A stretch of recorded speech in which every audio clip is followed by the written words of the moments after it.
video is brought to you by Letsynthesize Academy, the #1 place for practice-oriented courses for serious music producers. Hey, Dalasan here, welcome to the newest Synthesize Sunday episode. Last week we talked about the synth sound of this groove, but today I want to talk about the bass sounds of this groove as you guys requested.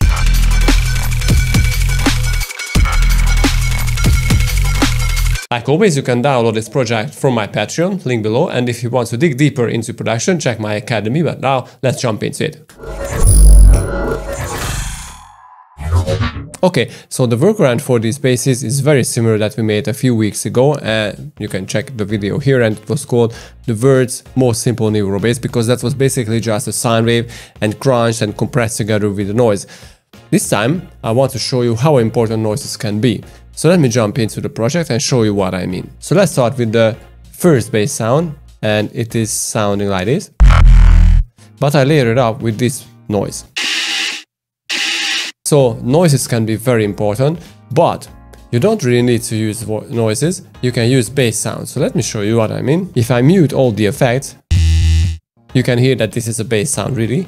What I did is I cranked it up to 24 semitones. This was it originally, but on 24 semitones plus and 3 instances of choruses, and of course with an EQ to chop off the lows and just moderate the highs a little, it turns into a very nice noise sound. And all together with this bass sound and this one can add a very interesting texture. Now this bass sound is again the same, deactivate chorus,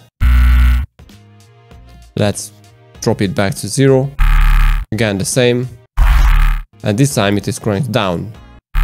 But all together with the basses, the textures are really cool.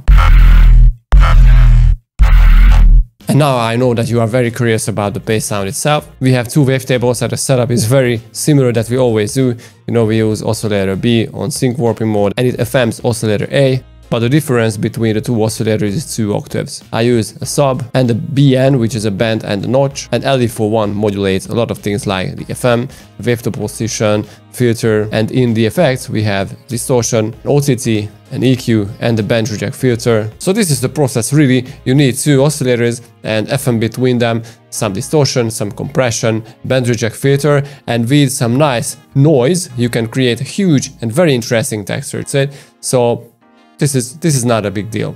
Now let's see the next bass sound. Although let's not forget that I added a Fab Filter Saturn here, but it's really about a preset. It was on Tape Smash 01, so it was only a preset and some mild EQing and saturation, so the post-pro is not very drastic. Anyway, let's jump into the next sound.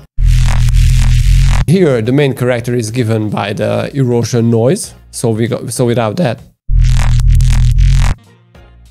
I don't know, it just doesn't fit. So we have 2 oscillators, and the second one is in sync mode, a BN filter like always, and we have distortion, an equalizer, a compression, OTT, and the band reject filter, so like the basic stuff that we always do. Now with the modulation I use LE41 on the drive, and the high pass filter in the EQ, and the drive and the mix. Also the wavetable knob in oscillator A, and the filter cutoffs obviously. But there is another thing here, the LE42 that I use to modulate the LE41 rate and the FX filter frequency.